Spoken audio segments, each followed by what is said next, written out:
আসসালামু আলাইকুম। আজকে আমি আপনাদেরকে মাখিয়ে গোস্ত রান্না করে দেখাবো। প্রথমে আমি কিছু পেঁয়াজ কুচি দিয়ে দিলাম,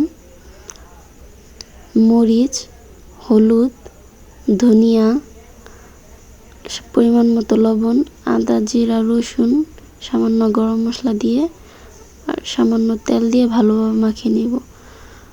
ভালোভাবে মাখিয়ে সামান্য পানি দিয়ে দেব, পরে পানি উঠবে। সামান্য পানি দিয়ে এখন চুলায় বসিয়ে দেব। আমার কষানো প্রায় হয়ে গেছে। এখন আলু দিয়ে ভালোভাবে নেড়েচেড়ে আর একটু কষিয়ে নেব। এখন আমি ঢেকে দেব। তো আমার কষানো হয়ে গেছে।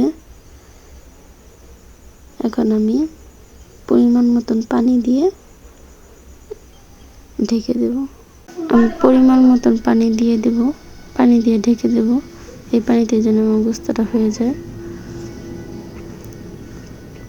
তো আমার প্রায় গোস্ত হয়ে গেছে।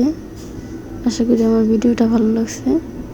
ফলো করবেন, পাশে থাকবেন। আল্লাহ হাফেজ।